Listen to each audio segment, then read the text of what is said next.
Jai Om Vishnu Pada Paramahamsa Bhavik Jaya Asota Srimad Abhayacharya Vindam Bhaktisiddhanta Swami Prabhupada Ki Jai Anojika Vaishnava Vrinda Ki Jai Pramsika Ho Shri Krishna Chaitanya Prabhu Nityananda Sri Advaita Gadadhar Srivasi Gaura Bhakta Vinaya Ki Jai Maipo Vrindavan Dham Ki Jai Shri Shri Radha Gokulananda Ki Jai Sita Ram Lakshman Hanuman Ki Jai Shri Shri Gaura Ki Jai Srila Bhaktisiddhanta Sarasvati Thakur Maharaj Prabhupada Ki Jai, Srila Prabhupada Ki Jai. All glories to Samba devotees. All glories to Samba devotees. All glories to Shri Guru and Shri Gauranga. Vanchakalpatarubhascha kripa simbodeva cha patitanam pavanebhyo vaishnavebhyo namo namaha. Nama om Vishnu padaya Krishna pastaya bhutale Srimati Bhaktisiddhanta Swami Niti Namine. Namaste Sarasvati Deve Gaudavani Pracharine Nivasesha Shunyavadi Prashachare Satarine. Jai Shri Krishna Chaitanya Prabhu Nityananda Shri Advaita Gadadhar Shiva Sadi Gaura Bhakta Vrinda.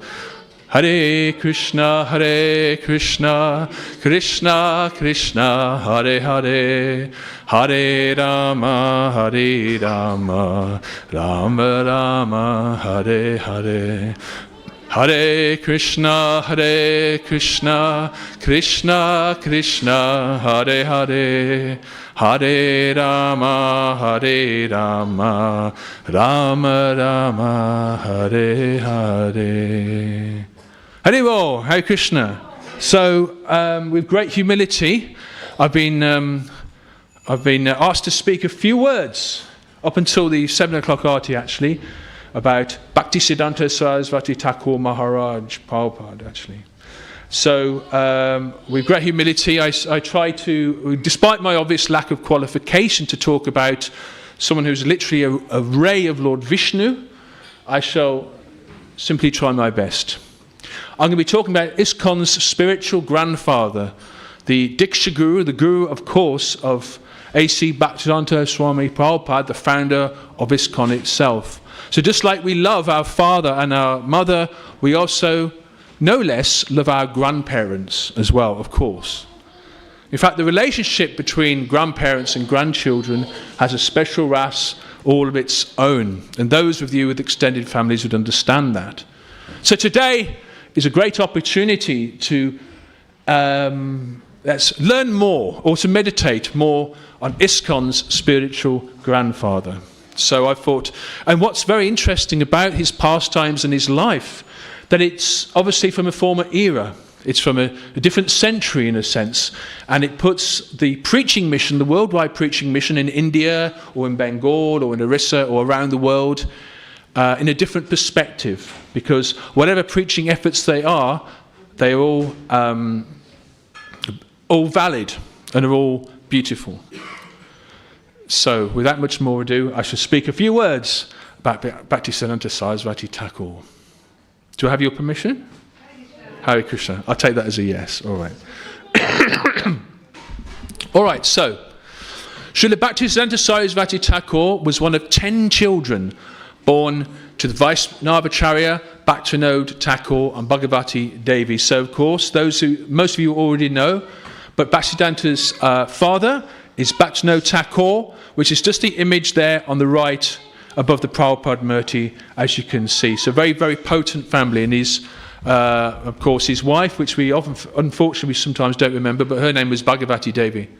Now, while living in a house just near the temple of Lord Jagannath in Puri in Orissa, Bhaktivinoda Thakur was engaged as a deputy magistrate, and he also served at the time as a superintendent of the temple of Lord Jagannath. Now, of course, this is a very big temple, very potent, important historical temple, which needed a lot of management in those days. So there's a lot of issues that came up, and it required a competent person such as Bhaktisiddhanta Thakur to actually do all the admin, and frankly was to make sure that all the donations were correctly spent and there was accountability. So Bhaktisiddhanta Thakur's legal experience helped him in the management of the Jagannath temple.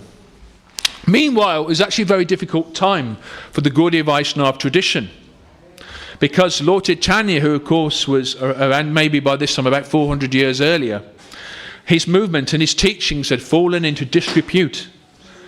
In fact, in those days you couldn't even get a hold of a copy of Krishnadas Kaviraj's Chaitanya Chaitamrita. And the only people publicly that were representing the teachings of Lord Chaitanya were Sahajas and other people that were misrepresenting those teachings, manifesting spiritual truths on the material platform. This is how I would describe Sahajism. And it was, we call, jumping from a monkey from one place to another without having the proper spiritual qualification. Nevertheless, Bhaktisiddhanta Thakur, of course, was a bastion of the true teachings and of the life of Lord Chaitanya Mahaprabhu. But he was frustrated, he was angry, because he saw what was happening. There was the claiming of Lord Chaitanya's birthplace on the other side of the river Jalangi, for example, which was not what Bhaktisiddhanta Thakur accepted. And also there was infiltrated with impersonalism and caste Brahmanism as well, which were including threads which were contrary to Chaitanya Mahaprabhu's teachings. Anyway, while working to reform the Gaudiya Vaishnava tradition in India, Bhaktisiddhanta Thakur prayed to Lord Chaitanya. He said, "Your teachings have been greatly depreciated, but it's not in my power to restore them." Eventually, he went looking for a copy of the Chaitanya Chaitamrita. Of course, in those days, before the printing press, or at least the very early days of the printing press, there weren't many copies. But of course, the Chaitanya Chaitamrita, the Life and Teachings of Lord Chaitanya by Krishnadas Kaviraj, was available in classical Bengali. But no, he could not find a single copy in all of Bengal. But he did find one in Orissa, actually, somewhere in Orissa, in a holy village. So that was a very important find. Bhaktisiddhanta Thakur, he prayed for a special son to help him in this preaching mission. Then one day, on the February the 6th, 1874, Bhaktisiddhanta Sarasvati was born in Jagannath Puri. Now many Vaishnavas consider him the answers to his father's prayers. He was born with an umbilical cord wrapped around his neck and draped across his chest like a Brahmin thread. Soon after that, they performed the grain ceremony. Those are familiar with the grain ceremony, but often a baby would be presented, of course, with maybe some grains or a book, a holy book, or some money. And in this way, they'll be able to see the general inclination of the child, you see. So Bimal, who was, as he was known then, went straight for the Bhagavatam, you see, no question. Shh, like this. You know, when you see horses with blinkers like that. So he was only interested in, as a baby, only interested in the Srimad Bhagavatam, like that. So that he knew, therefore, he was going to be a Brahmana. Bhaktivinoda named him Bimal Prasad. And around the same time, the carts of the Jagannath festival was going on. Remember, the house was along the Grand Marg in Jagannath Puri. Today there's a Gaudiya temple there, actually. But this is where Bhaktisiddhanta Thakur was living, with a temple nearby. And the Rath Yatra was going on. These big 3 carts of Baladev, Jagannath and Subhadra. Jaya Jagannath, Jaya Jagannath, Jaya Baladeva, Jaya Subhadra. And millions of people were coming all the way down from the Jagannath temple and towards the Gundicha Mandir along the Grand Marg. And suddenly the carts stopped outside Bhaktisiddhanta Thakur's house. They tried to pull and push the cart, but it would not move. There's no matter what they did. And for 3 days, doesn't matter how much oil they applied, doesn't matter how hard the people pulled or the elephants pulled the cart, they would not move a single inch. So Bhagavati, of course, the wife of Bhaktisiddhanta Thakur, was carrying her baby child. And thought, this is nice opportunity for some darshan. So she came out the house and, well, let's go take darshan. No, Lord Jagannath. He stopped outside our house. And then the baby reached out to touch the deity of Jagannath like this. And as soon as that happened, the garland fell from Jagannath onto the young boy and the mother. And suddenly, the cart started to move all over again. And everyone started shouting, Jai Jagannath, Jai Jagannath, this child must be blessed and blessed by the Lord of the universe. And at that moment, Bhaktisiddhanta Thakur knew, and all his Vaishnava friends knew, that this son was a very, very special being, a ray of Vishnu. He was destined to continue the mission of Chaitanya Mahaprabhu after his disappearance of his father. So it's very, very important. Okay. Bimal Prasad, as he was known, lived in Puri with his family for the next 10 months of his life. Then the family moved to Bengal. His infancy was spent in the Nadia district's Ranagat, hearing topics about Lord Krishna from his parents. So, of course, they were great devotees of Lord Krishna. They'll tell him about the Krishna's pastimes, tell him about Makinshore and all the nice things about Krishna. Now, he was brought up in quite a strict way. Bhaktivinoda and Bhagavati never allowed all their many children, not just Bimal, but they remember they had 10, 11 children, never let them eat anything other than prasad, nor to associate with the wrong company. One day, young Bimal was no more than about 4 years old. He came downstairs, he saw this nice mango. And he thought, oh, I like mangoes, that's my favourite fruit. So he took a mango, nom, nom, nom, nom. He started, and his dad came down and said, Bimal, no! That's supposed to be offered to the Lord. But and he said, that's a naughty boy. He wasn't angry. He didn't know any better. He was only a young boy. He said, no, Bimal, you shouldn't eat the mango. It was meant for Krishna. Then, after it's been offered to Krishna, then you should eat the mango. And so young Bimal started to cry. He said, from now on, for the rest of my life, I'm not going to eat any more mangoes ever. Now, you imagine there's a lot of mangoes in that part of the world. So that was quite a major vow to make. Never to eat a mango again from the age of I think it was about 4 up until about in his 60s, when the rest of his life. Anyway, as he got older, by the time Bimal was about 7, he'd already developed a photographic memory. He was naturally inclined to scriptures. He would just read like this, just once, all the Sanskrit, the Bengali language. And then the next day he'd be able to recite every single word. Even if he was reading for hours, he would remember everything. And that's called a photographic memory. He also, by the age of 7, about the same age, memorized the entire Bhagavad Gita, of course the Sanskrit, and also give elaborate commentaries as well. And this was a 7-year-old boy. So his father, seeing his potential, his father then began training his son, Bimal, in proofreading and printing, in conjunction with the publishing of his Vaishnava periodical magazine.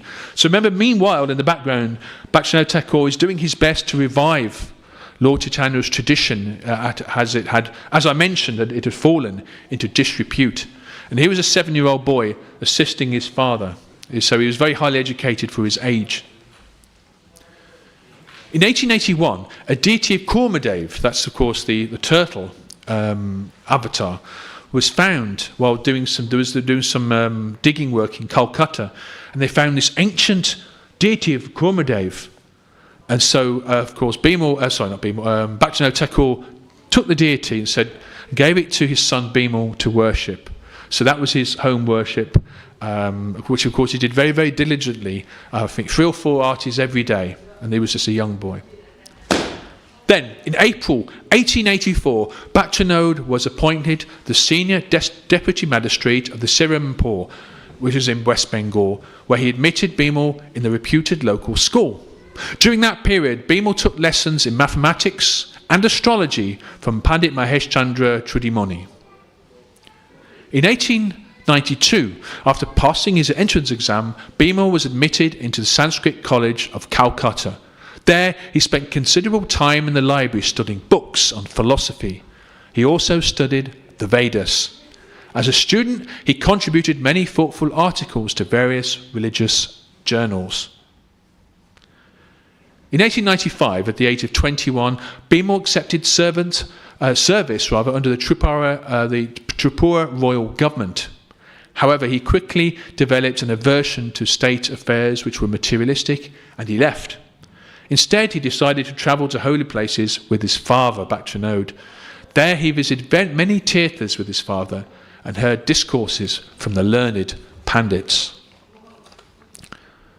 4 years later, Bimal started the Chatuspathi, a Sanskrit school, wherefrom monthly journals entitled Jyotirvid, Bihashpati, and many historical treatises on astrology and astronomy were published. Jyotir included astrology and astronomy, Vedic astronomy and astrology. By the time Bhima was just 25 years old, he became well versed in Sanskrit, mathematics, and astronomy, and he had established himself as the author and publisher of many articles on these subjects. One ancient book called the Siddhanta deserves special attention. The Siddhanta Shriyamani by the 12th century Sribhaksakaracharya can be said to be an elaborate commentary on the Siddhanta, and thus both these books are considered stalwarts in ancient Vedic mathematical astronomy. The fact that Bimal Krishna was not only became a great Gaudiya Vaishnava spiritual master, but formerly, when he was younger, in his mid-20s, also one of history's foremost Vedic astronomers, makes the book significant. Bimal translated the Siddhanta from Sanskrit to Bengali, and that same book is actually available in ISKCON because it's translated into English by Danavir Goswami. For those who are interested, you can get this book actually. To give you an example of the status of he was now, of course, at the time still called Bimal Prasad, or because of his qualifications in astronomy, people started calling him Siddhanta. Based, of course, on the Siddhanta. He became known as Siddhanta Sarasvati. That was his kind of scholarly name. So slowly but surely, people stopped calling him Bimal, apart from at home probably, but Sarasvati has come in, so it would be like that. That was his name. Now, of course, in our Bhaktisiddhanta Swami Prabhupada, he writes about his own spiritual master in the Adi Leela 3.8, Adi Leela of the Chaitanya Charitamrita. Srila Prabhupada writes in the purport, a manvantara is the period controlled by one manu. The reign of 14 manus equals the length of one day in the life of Lord Brahma, and the night of Brahma is of the same duration. These calculations are given in the authentic astronomy book, the Siddhanta. A Bengali translation of this book was compiled by the great professor of astronomy and mathematics, Bimal Prasad Das. Of course, he's referring to Bhaktisiddhanta. Later known as Bhaktisiddhanta Sarasvati Goswami, who was our merciful spiritual master. He was honoured with the title Siddhanta Sarasvati for translating the Siddhanta from Sanskrit to Bengali. And his title Goswami Maharaj was added when he took sannyas, the renounced order of life. Now the Siddhanta, the Siddhanta itself, says it was first spoken by the messenger of the sun god to Mayadanava at the end of the last Satyayuga, which by our calculations will be about a couple of million years ago on another planet. Anyway, but historians date it to about the 4th century in terms of the oldest traceable Sanskrit writings. But of course, it was older than that. The Siddhanta includes things like the origins of trigonometry, using mathematics to understand the size and shape of the Earth and the distances of the planets. It uses units of yuga cycles. It looks into the risings and the settings of the sun and moon, eclipses, solstices, planetary conjunctions, and the stars. Also describes astrological instruments such as Kapila yantras, sundials, armiliospheres, and astrolabes. So anyway, there's just to cut a long story short, in the Siddhanta, has a lot in common, or certain things in common, with the modern calculations of the size of the Earth. It knew that the Earth was a globe, for example. The mixture of chapters 12 and 7 of the Siddhanta, Mars, Saturn, Mercury, are very similar to the modern distances from the Sun and the size of the planets, and this was centuries ago. And so on and so forth. And even it describes the size of the universe. In the Siddhanta, it says, multiply the distance covered by the moon around the earth for one kalpa. That gives you the size of the universe. A kalpa is 4.32 billion years. So that means a circumference of 18 quadrillion miles. Anyway, moving on. Meanwhile, Bhaktisiddhanta Thakur established the place of Lord Chaitanya's birth. And there was a temple called the Yogapith in Mayapur, which of course that temple can still be visited by devotees today. Not far actually from the ISKCON centre. When Bimal or Siddhanta Sarasvati, was 26. His father, understanding the consciousness of his son, decided, son, it's now time for you to take initiation into the Gaudiya Sampradaya. I recommend to you, I cannot initiate you myself because I'm your father. That wasn't the etiquette. But down by the river Ganges is a very, very special, elevated Babaji. His name is Gaur Kishore Das Babaji Maharaj. Go to him and ask him for initiation. And Bimal, or Sarasvati, said to his father, no, are you sure, father? He says, yes. Go and take initiation from him. He said, but he's illiterate. He cannot read. He cannot write. He says, actually, he's more highly qualified than you are. And Bimal realized that the spiritual intelligence was the actual best way to measure intelligence, not academic ability. Bimal goes down and finds Gaur Kishore Das Babaji Maharaj just wearing a simple loincloth by the Ganges, very, very, just fasting all day, chanting Hare Krishna, Krishna Krishna, Hare Hare, Hare Rama, Rama Rama, Hare Hare, Hare Krishna, Krishna Krishna, Hare Hare, Hare Rama, Rama, Hare Hare, Hare Krishna, Krishna, Hare Hare, Hare Rama, Rama, Hare Hare, etc. Bimal pays the basis, oh, my father, the great Bhaktisiddhanta Thakur, has asked me, please, can you give me initiation? Gaur Kishore Das Babaji is like this. Hare Krishna, Krishna Krishna. He says, what do you want, boy? My father, do you know Bhaktisiddhanta Thakur? Oh, yes. Your father is a very good man. But I cannot initiate you. This is a disturbance to me. You are so learned scholar. I can't even write my own name.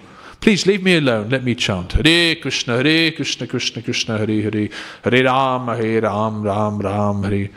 Bimal says, oh, okay. Goes back to his father. Dad? Oh, he may not have said dad, I don't know, but he said, oh, Pitaji, you know. He won't initiate me. He said, go back to him immediately and fall at his lotus feet. He will initiate you. Bimal goes back. Oh, Maharaj, Gaur Kishore Das Babaji Maharaj, please initiate him. My father sent me back. Gaur Kishore turns around and says, no, don't waste my time. I don't want any disciples. Get out of my sight. Please leave me alone. Hare Krishna, Krishna Krishna, Hare Hare, Hare Rama, Rama, Hare Hare. Very disappointed, Bimal goes back to his father and says, Father, he still won't initiate me. He won't. There's nothing I can do. He went, go back to him and insist. Fall yourself flat at his lotus feet. Do not let any part of your ground not touch the floor. And with a straw in your mouth, you beg for initiation. I will not let you back into this house until you come back with initiation. Yes, Father. He goes back to Gaur Kishore Das Babaji, and there he is. Hare Krishna, Krishna Krishna, Hare Hare, Hare Rama, Ram, Hare Hare. And then Bimal Bashad lays flat in the ground with a straw in his mouth. He says, please, I beg you, I can't. He says, no, go away. He says, in that case, if you do not initiate me, I will drown myself, I will throw myself in the Ganges. So he goes and takes a run up, goes to run in the Ganges. Stop! All right. Now I can see you're sincere. I was just testing you.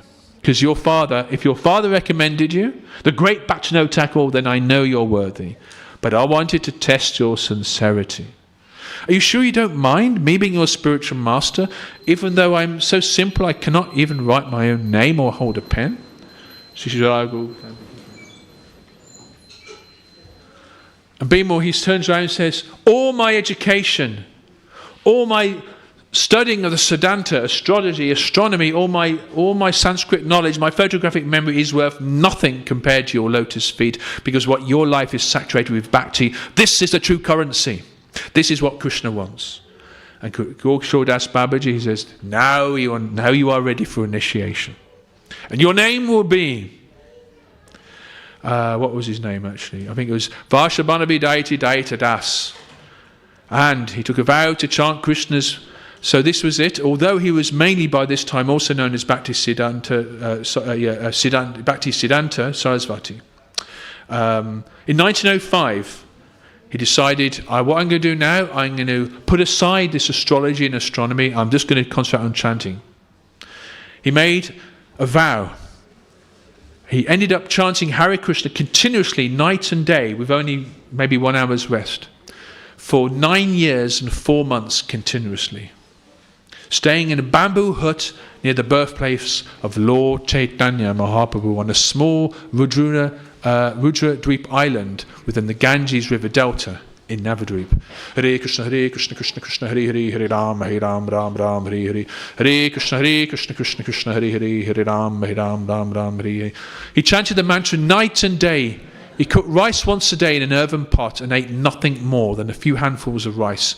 He slept on the ground, and when the rainwater leaked through the grass ceiling, he sat beneath a temporary umbrella.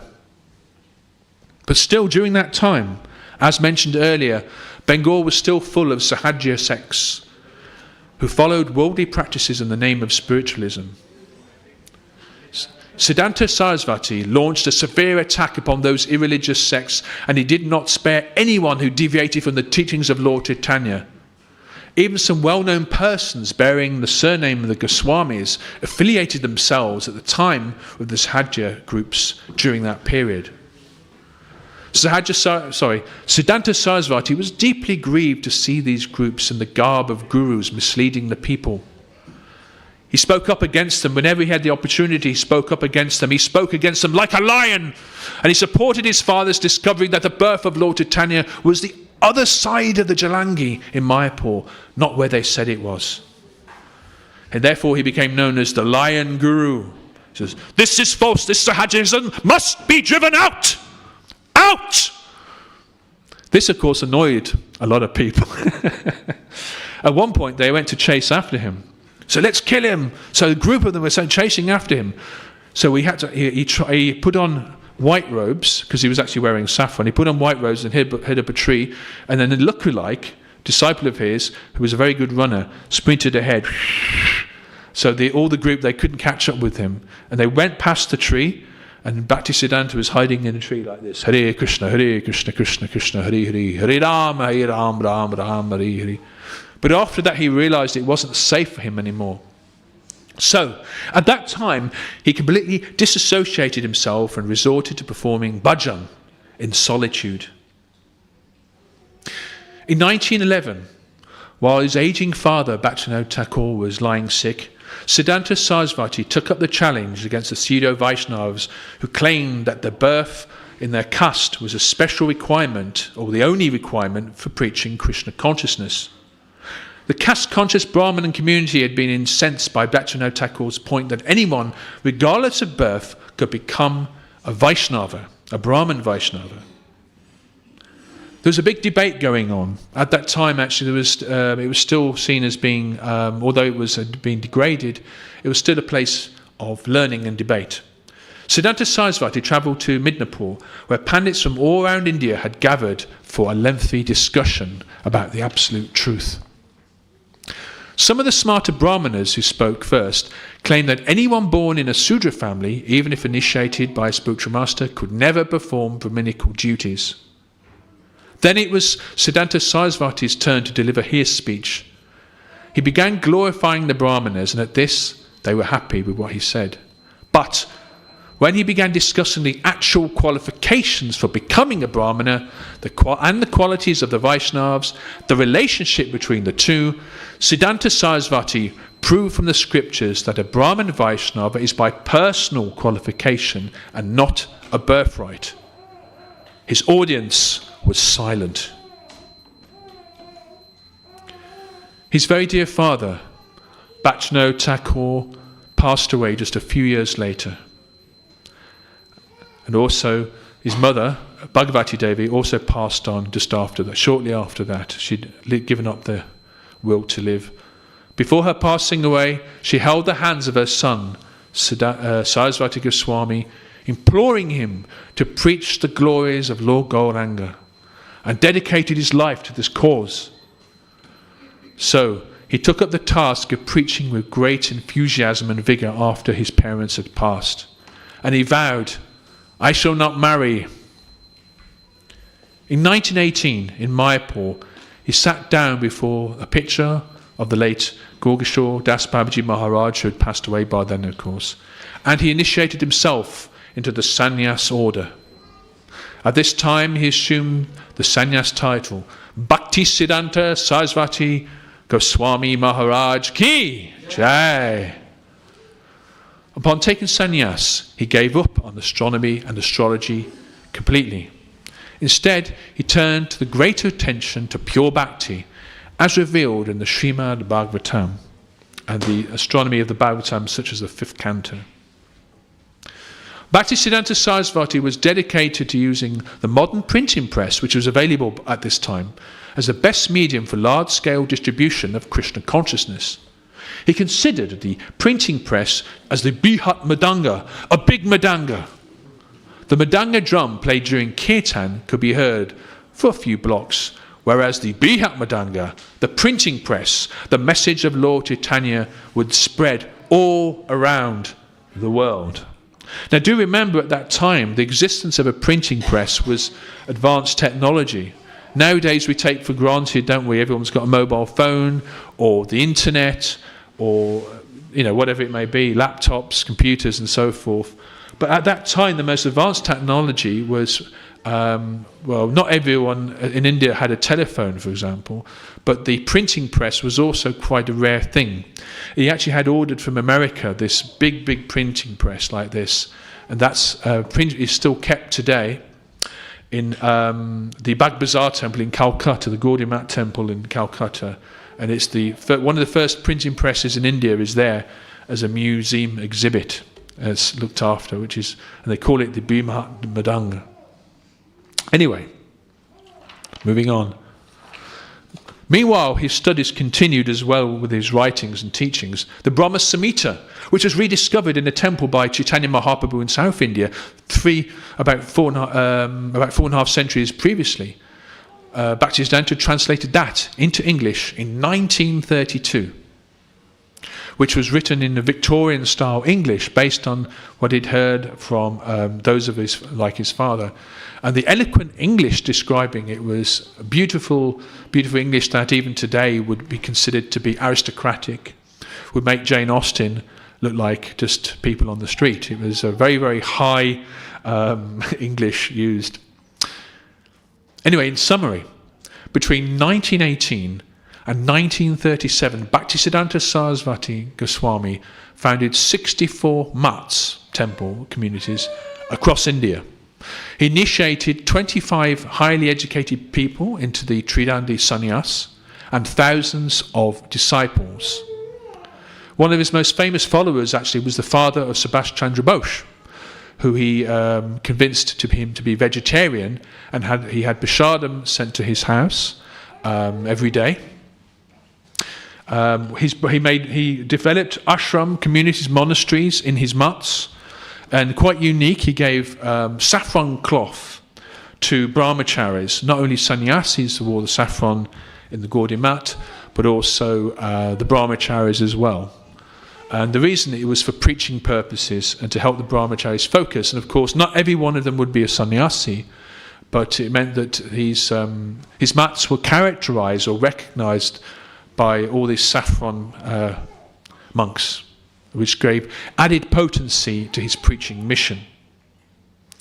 Of course, however, despite his success in opening 64 temples across India, he also, following the instructions of his father and his spiritual master, Gaura Kishore Das Babaji Maharaj, he also wanted to open temples around the world. Particularly at the time, of course, it was the British Raj, and Bhaktisiddhanta had a map of London on his wall, where he was meditating on how to preach in London especially. Of course, once he was preaching at the temple in Calcutta, and one day 2 young men came into one of his classes. One was Narendra, and another one was called Abhay Charan. Abhay Charan was about in his late 20s at the time, and had grown a bit sceptical about all these so-called swamis and so forth, just collecting money and not really giving any true knowledge. His friend Narendra said, "Oh, you should meet this Bhaktisiddhanta Sarasvati Thakur. He's a very wonderful person. You should hear him, Abhay." And Abhay was like, "It's all right, Narendra. I don't want to hear.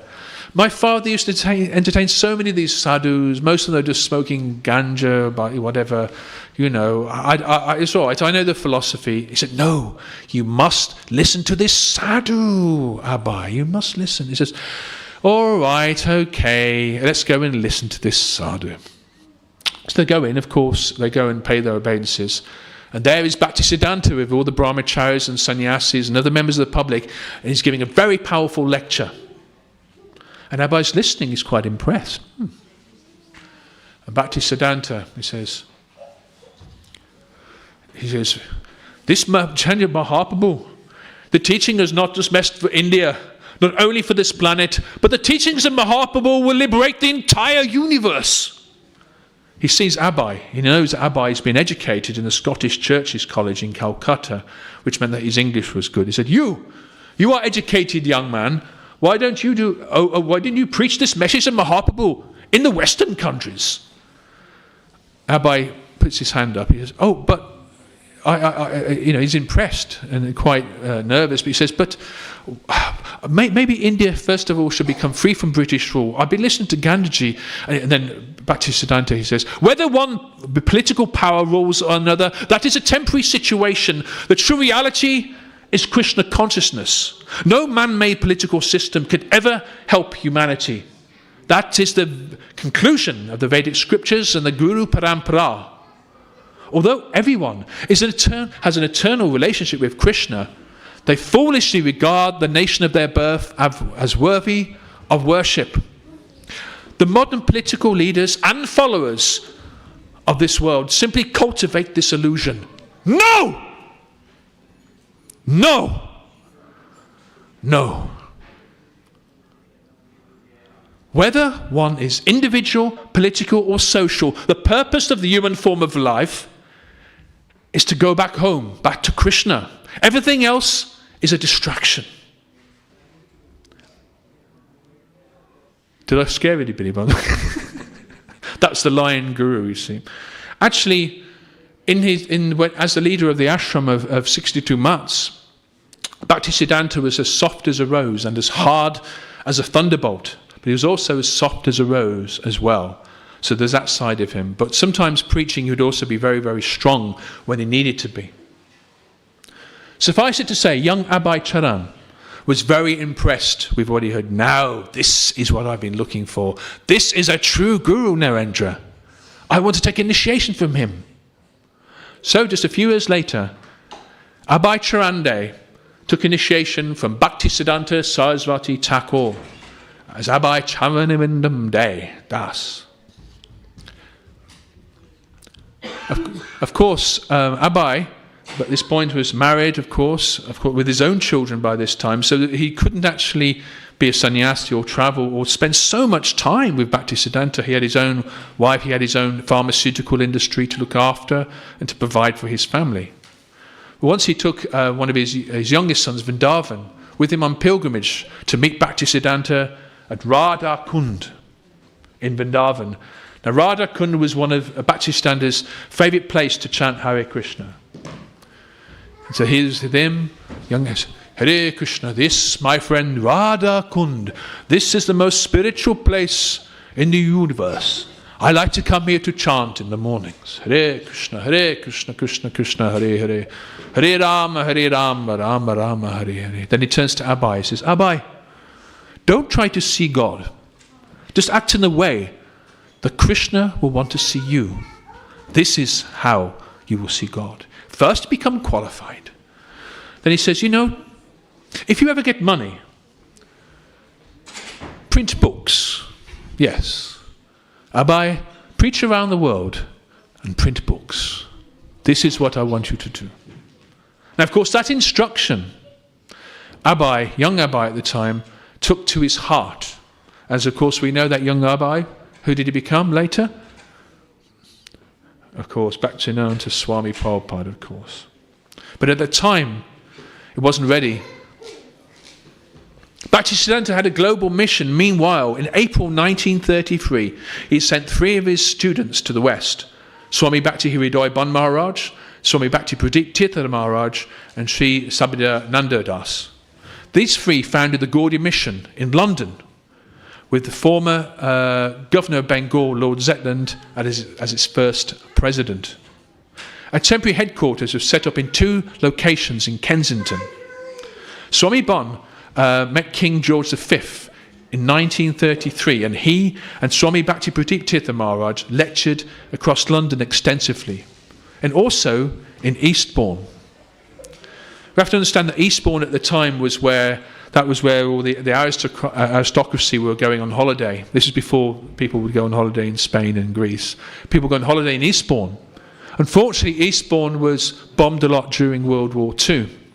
The German Luftwaffe, on their way, if they had any bombs left in their planes, they would deposit them on the south coast towns, and Eastbourne got badly bombed in the war. So since then, Brighton has now taken over as the main seaside resort. But in those days, Eastbourne was the main place, and even Charles Darwin and people like that before had gone on holiday there. In fact, Bhaktisiddhanta had this vision. He said, we need to establish Jagannath Rath Yatra in a seaside town like Eastbourne. Yes, like that. Of course, there's Rath Yatra in Brighton, in fact, in Leicester, in London, of course, Birmingham, so many places today. But at the time, Bhaktisiddhanta had a vision for Eastbourne. Anyway, the Gaudiya sannyasis in London secured the goodwill of various British politicians, intellectuals and religionists of the time, including the Archbishop of Canterbury. By 1935, however, unfortunately, the Gaudiya mission were running low on funds to continue the London mission, but they did make some French disciples and also some German disciples who later came to India. After the return of Swami Bon Maharaj and Swami Tirtha to India in 1936, Bhaktisanga Goswami Maharaj took over as the head preacher, also meeting King George VI and lecturing at the World Congress of Faiths in Oxford. When he returned to India in September that year, he passed the role of the secretary to London Gaudiya Math to the local Vinod Vani Dasi. She was a local young English lady. Born Daisy Cecilia Botel, Vinod Vani Dasi was one of the first Westerners to follow the philosophy of Gaudiya Vaishnavism. She dedicated her whole life, including her home, to the mission.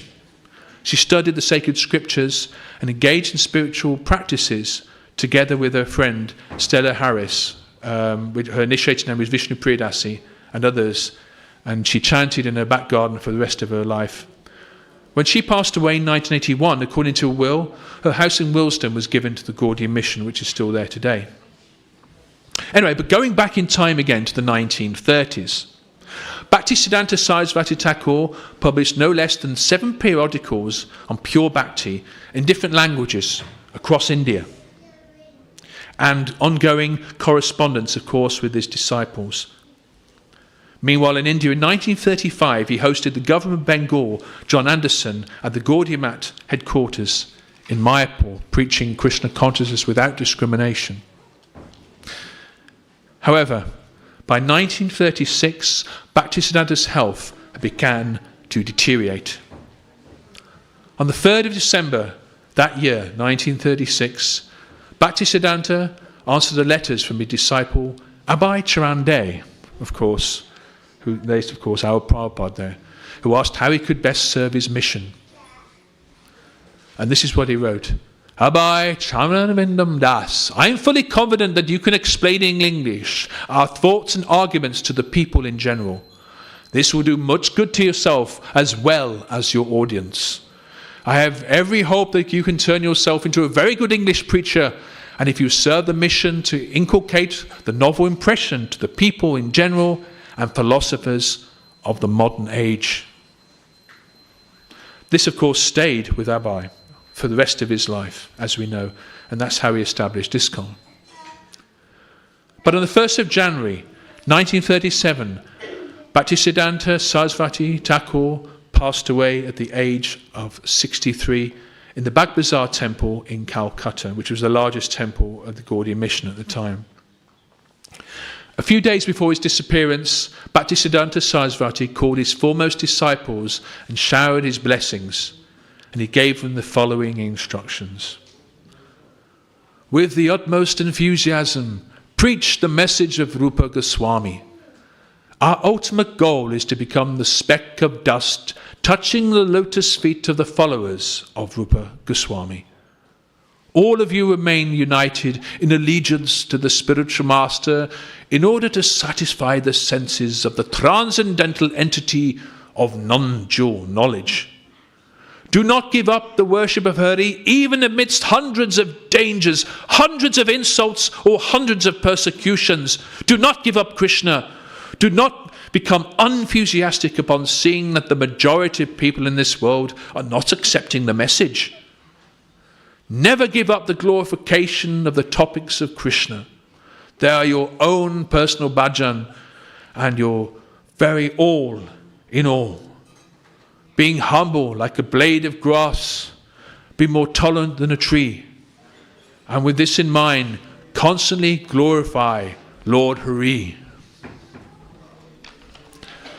Very, very wonderful thing.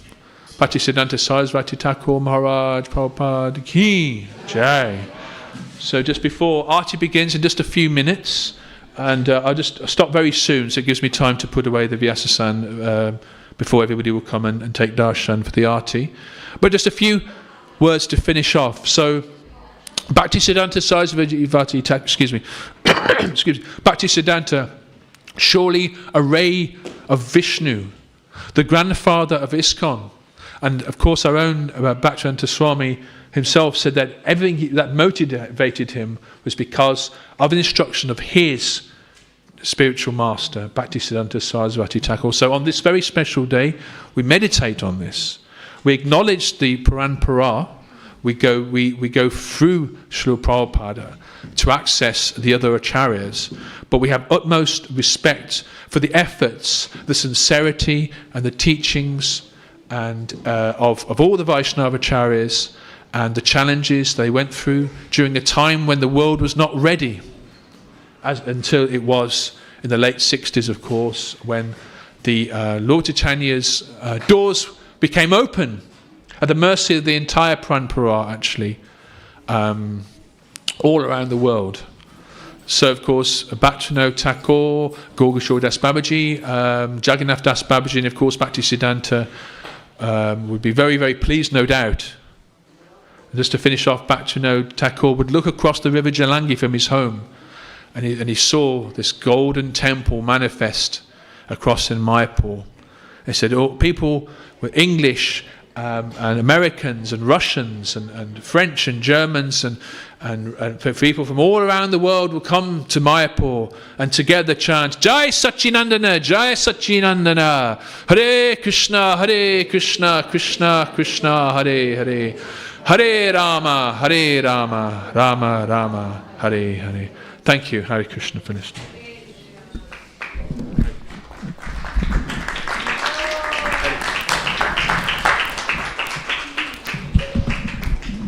Now we're going to be praying for the Aarti, which I think will be any minute now. So, there you go.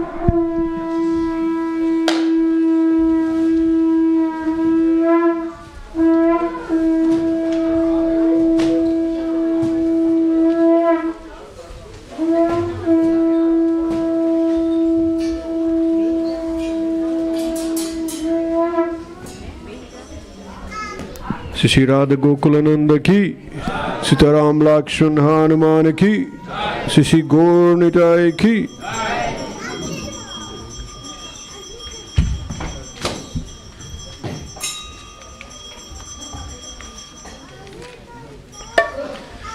Kiva Jayo Jayo Gora Chande Harate Kushobha Kiva Jaya Jaya Harate Kushobha Kiva Jaya Jaya Gora Chande Harate Kushobha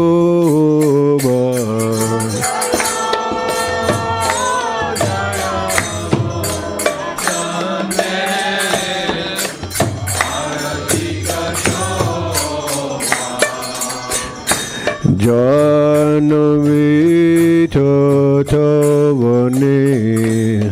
Jagamana Loba